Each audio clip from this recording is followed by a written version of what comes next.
Olá a todos, me chamo Mariana Condé, sou mestrando do Programa de Pós-Graduação de Biologia Celular e Molecular do IOC Fiocruz e hoje eu vou fazer uma apresentação de um artigo para o segundo ciclo de seminários virtuais do nosso laboratório.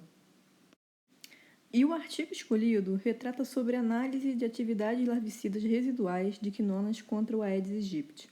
O trabalho foi desenvolvido por pesquisadores da Universidade de Brasília, do campus universitário Darcy Ribeiro, e o mesmo foi submetido em julho de 2020 e aceito em agosto do mesmo ano pela Molecules Journal.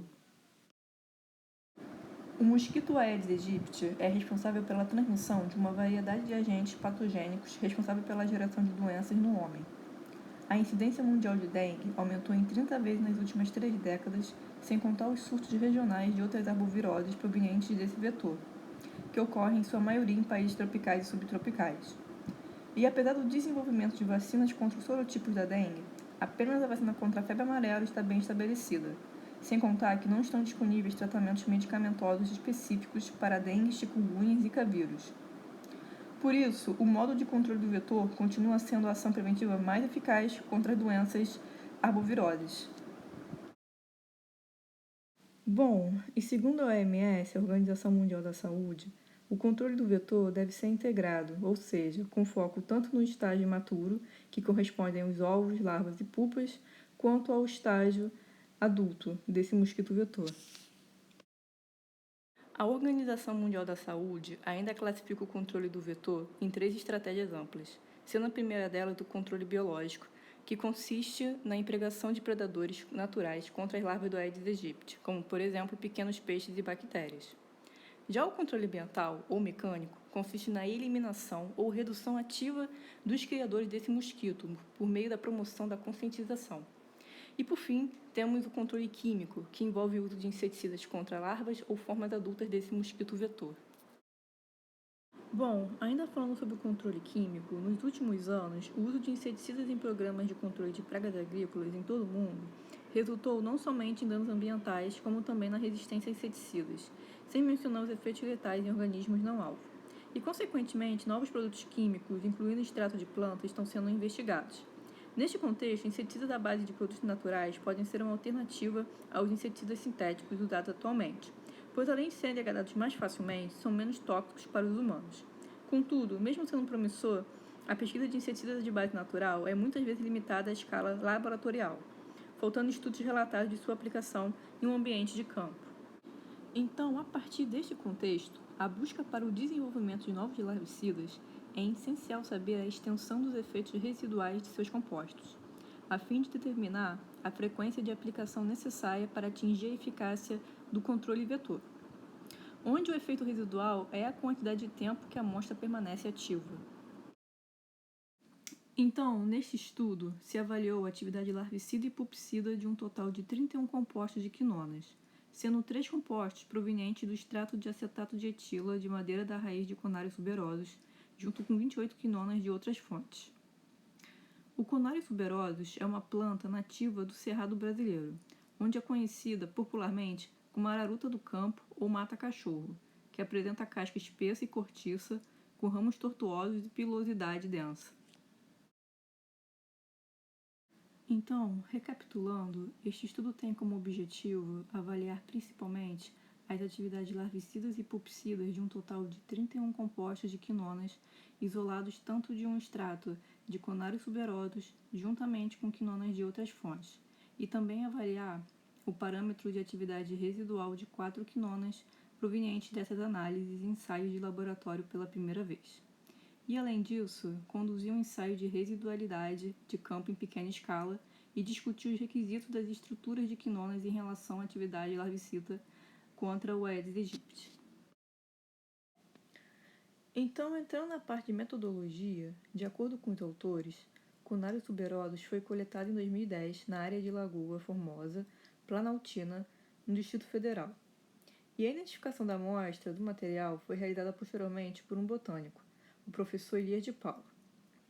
A amostra, então, foi depositada no herbário da Universidade de Brasília e, em seguida, a mesma, que é a madeira das raízes, foi separada, seca, pulverizada e, por fim, extraída por maceração com acetato de etila. A solução extrativa foi concentrada em um evaporador rotativo produzindo assim um extrato bruto, que foi armazenado a 20 graus Celsius. Então, a partir desse extrato, foi obtido o isolamento e os perfis químicos dos compostos de quinonas, onde ocorreu primeiramente o pré-fracionamento do mesmo, no caso do extrato ativo da madeira da raiz de Conarios tuberosos, por extração de fase sólida, que tem como princípio a técnica de cromatografia líquida clássica, técnica necessária para o preparo da amostra, que tem como objetivo promover a extração e a concentração dos analitos de interesse, nesse caso quinonas, bem como a remoção dos interferentes. É uma separação líquido-sólida usada para extrair analitos semivoláteis e não voláteis de amostras líquidas, mas também pode ser usada para amostras sólidas pré-extraídas com solventes, que é o caso. Então, a partir do pré-fracionamento do extrato ativo da madeira, são gerados 5 pré-frações, o que possibilita posteriores análises cromatográficas.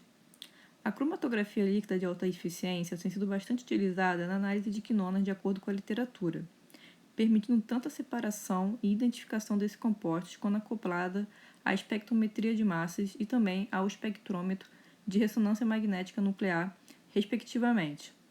Aqui na figura 2S, que faz parte do material suplementar, ilustra a caracterização das estruturas químicas de algumas quinonas, como por exemplo, bergenina, embelina e rapanona. Bom, agora falando um pouco sobre os ensaios de larvicidas, os mesmos foram realizados dentro das recomendações das diretrizes da Organização Mundial da Saúde com algumas modificações. Foram utilizadas larvas de Tecenia star da cepa Rockefeller de uma colônia de mosquitos mantida no laboratório de farmacognosia da Universidade de Brasília. Os ensaios foram realizados em 4 repetições, com um total de 3 lotes diferentes de larvas. Entre 200 e 600 larvas foram expostas nessas 4 repetições. Bom, no ensaio inicialmente, o extrato bruto, a uma concentração de 250 gramas por ml, foi dissolvido em dimetilsulfóxido, que é o DMSO, e colocado em placas de 12 poços, tendo assim um total de 120 larvas, onde que para cada poço foram colocadas 10 larvas com um volume final de 3 ml. Após 24, 48 e 72 horas de exposição, o número de larvas mortas foi registrado e a porcentagem de mortalidade assim calculada. O controle positivo Thermifos, que é um larvicida organofosfato, e o controle negativo DMSO foram realizados em paralelo para garantir a validade do teste.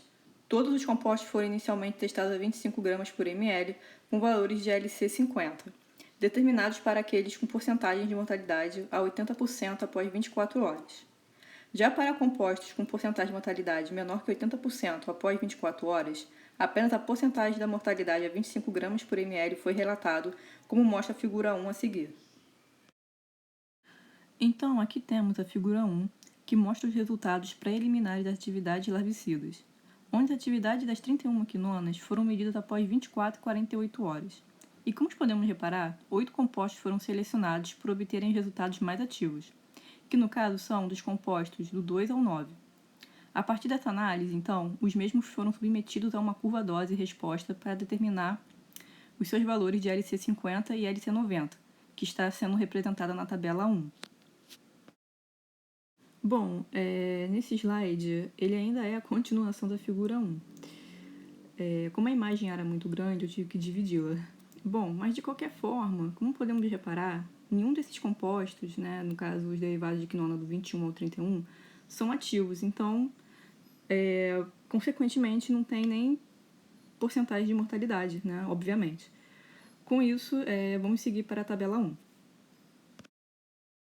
Então, aqui temos a tabela 1, representando os compostos mais ativos selecionados do último resultado, onde que para cada composto foi determinado o valor de seu LC50 e LC90, com registro da mortalidade das larvas após 24, 48 e 72 horas. Bom, destacando 3 derivados de quinonas da tabela, os compostos isolados de Conarios tuberosos, como por exemplo a rapanona, teve um LC50 de 72,6 microgramas por ml, e a embelina apresentou o LC50 de 23,5 microgramas por ml, ambas após 24 horas. Contudo, a quinona considerada a mais ativa foi a tectoquinona, com LC50 de apenas 1,1 microgramas por ml após 24 horas. Bom, então, a partir dessas análises, com a seleção de 8 derivados de quinonas que apresentaram maior atividade, foi possível obter o resultado da atividade residual em laboratório, escolhendo 4 desses 8 compostos, onde relembrando que o efeito residual é a quantidade de tempo que a amostra permanece ativa. Logo, a atividade residual do laboratório foi determinada substituindo larvas no recipiente a cada 24 ou 72 horas até a perda significativa de atividade. Então, 2 ensaios de residualidade foram realizados, sendo um por uma investigação da atividade larvicida com monitoramento de 24 horas, com as larvas substituídas a cada 24 horas até que não sejam mais eficazes, e o outro por um estudo cíclico de 3 dias da atividade larvicida com avaliações de 24 horas e substituições de larvas a cada 72 horas. São necessários a realização de 2 ensaios de residualidade, pois durante o grande número de ensaios realizados para determinar os valores de LC50 e LC90, observou-se atividade diferente, onde alguns compostos alcançaram mortalidade máxima após 24 horas, enquanto outros após 72 horas. E por fim, esse teste ele é interrompido quando de 10 a 20% do efeito da mortalidade inicial foi observado e, com isso, foi considerado uma redução significativa da atividade larvicida residual, de acordo com as diretrizes da OMS. Então, aqui temos os resultados das atividades residuais de 4 quinonas que foram selecionadas dos 8 mais ativos para estes testes de residualidade, com base nas suas atividades larvicidas e quantidade disponível, como está ilustrado nas figuras dos gráficos S17 a S24 do material suplementar. Bom, na minha opinião, analisando os gráficos do material suplementar, creio que talvez outras quinonas teriam sido melhores escolhas para os testes de residualidade, com exceção da tectoquinona. Contudo, falarei sobre isso mais à frente. Bom, então analisando a figura 2, os autores selecionaram a tectoquinona, 2-etil-antroquinona, 1-cloro-antroquinona e antrona. Bom, agora falando sobre a figura 2, a atividade larvicida residual do composto 4, representado na figura 2A, mostra que o mesmo apresenta maior mortalidade em valores de LC50. Entre o primeiro dia, com 95% de mortalidade após 24 horas, e o nono dia, que diminuiu para 37%. Já na figura 2B, o composto 7 apresentou mortalidade de 98% após o primeiro ciclo de 72 horas, no caso até o dia 18. Na figura 2C, o composto 9 tem sua mortalidade diminuída de 100% do dia 1 para 30% após 48 horas, no caso do dia 2. E por fim, na figura 2D, o composto 8 apresentou 74% de mortalidade após o primeiro ciclo de 72 horas, que é no caso o terceiro dia, que reduziu para 5% após o sexto. Então, sintetizando de uma maneira geral, pode-se constatar que os compostos 4 e 7 mostraram efeitos residuais mais longos e, consequentemente, apresentaram resultados mais promissores quanto às suas porcentagens de mortalidade, que permaneceu acima de 80% até o dia 7 para o composto 4, no caso representado na figura 2A, e maior do que 90% até o dia 15 para o composto 7, representado na figura 2B. Então, além da atividade larvicida residual de laboratório, o presente estudo também realizou um teste de campo em pequena escala, onde se monitorou a atividade larvicida residual do tectoquinona, que é o composto 4, uma vez que demonstrou a mortalidade de 24 horas até o dia 7 no teste de laboratório, que está ilustrado na figura 2A. Bom, então neste teste, todo o lote de larvas, independentemente se tinha larvas vivas ou mortas, havia uma substituição a cada 24 horas até a mortalidade ser reduzida por menos de 80%, que é o limite inicial da triagem de laboratório. De acordo com a figura 3, a tectoquinona apresentou mortalidade de 100% para as 3 concentrações testadas até o dia 5.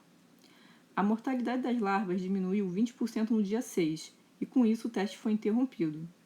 A concentração de LC90, que é de 2,1 gramas por ml, demonstrou o máximo de atividade, que é de 72,5% de mortalidade no dia 6, enquanto que as concentrações mais altas causaram menor mortalidade no mesmo dia, como podemos ver na figura 3. Com isso, a concentração mais baixa foi, portanto, considerada para o desenvolvimento da formulação do ensaio de campo. Então, na discussão, temos que este estudo foi a primeira investigação da atividade larvicida dos componentes de quinonas separados provenientes da madeira da raiz de conários tuberosos, sendo eles rapanona, suberona e embelina, onde, segundo os autores, os mesmos seguiram os critérios da OMS, tendo assim uma maior credibilidade na metodologia em termos da correlação estrutura-atividade que possa ser usado em futuros estudos para a otimização do composto principal. Outros estudos do grupo concluem que a mistura de determinadas quinonas presentes em plantas gerou 90% da letalidade contra as larvas de Aedes em segundo estágio. No caso, foi um sal de embelina misturada com rapanona. E, de acordo com Souza e coautores, os mesmos relataram que das 6 parabenzenquinonas de efeitos larvicidas, a parabenzenquinona sem grupos de hidroxila ou alquilas eram menos ativas com relação às outras que continham grupo alquil em sua composição. Ou seja, a presença desses grupos está diretamente associada ao aumento das atividades larvicidas, que são moduladas também pelo seu número, posição e tamanho. Também outros grupos funcionais, como o metil, por exemplo, presente na composição de algumas quinonas, têm a sua importância em termos de atividades larvicidas, como é o caso da tectoquinona, que tem um grupo metil na posição C2. Então, resumidamente, os autores descreveram como alguns grupos funcionais têm influências em atividade larvicida de algumas quinonas. E assim, então, podemos relatar que são mais necessários estudos para entender melhor o mecanismo de ação dessas quinonas em Aedes aegypti, onde os dados de efeitos residuais são fundamentais para que as autoridades considerem a logística do controle desse mosquito vetor. Com isso, a tectoquinona precisa de estudos de formulação de modo a desenvolver um protótipo seguro com efeito prolongado residual, visto que esse teste de campo foi feito sem nenhum tipo de formulação. Então, concluindo deste trabalho, um total de 31 derivados de quinonas foram investigados com relação às atividades contra as larvas e pupas do Aedes aegypti, onde dos 3 componentes das raízes de conários tuberosos, a embelina se mostrou a mais ativa, enquanto que a tectoquinona foi a mais potente das 28 quinonas restantes de outras fontes. Logo, as propriedades de tectoquinonas sublinham a adequação deste produto químico como um candidato a desenvolver um protótipo larvicida, pois foi observado 100% de mortalidade das larvas em 5 dias no teste de campo. As tectoquinonas elas não são hidrolisáveis e assim não se espera que seja facilmente biodegradável, contudo não é persistente no ambiente de solo. Então, por fim, estudos de formulação em organismos não alvos estão sendo realizados para desenvolver um larvicida protótipo não tóxico com atividades prolongadas para o controle do Aedes aegypti. Então, nesse slide eu separei para debater algumas questões referentes ao artigo. O primeiro é com relação aos 31 compostos derivados de quinonas. Os autores relatam que destes 31 compostos, 3 são provenientes da madeira das raízes da Conarios tuberosos. Contudo, as outras 28 quinonas, eles apenas falam que são pertencentes a outras fontes. E não tem mais nenhuma descrição referente a isso. E quais seriam essas fontes? Pois as quinonas podem ser provenientes, de acordo com a literatura, tanto de plantas quanto de outros organismos. Apesar de suas propriedades larvicidas e antimicrobianas serem descritas a partir da extração do material vegetal. Isso fica um ponto em aberto. Quais são as origens dessas 28 quinonas? O mais próximo que o artigo chegou foi mencionar que algumas eram sintéticas. Apenas isso. E segunda questão que gostaria de esclarecer é sobre as seleções das 4 quinonas para análise das atividades residuais em laboratório. Quando eu mencionei que não estava de acordo, na verdade eu me confundi, pois alguns compostos apresentam atividades com mortalidade máxima após tanto o primeiro ciclo de 48 horas quanto após o primeiro ciclo de 72 horas. E eu não tinha me atentado a isso, quando analisei as figuras do material suplementar. Então eu gostaria de expor esse meu equívoco com relação a isso. E por fim, gostaria de relatar que gostei muito do artigo e acredito muito no retorno de potenciais larvicidas desenvolvidos à base do composto de tectoquinona. Muito interessante a forma como os autores filtraram os resultados até chegarem a um composto com melhor perfil larvicida. Então é isso, pessoal. Muito obrigada pela atenção.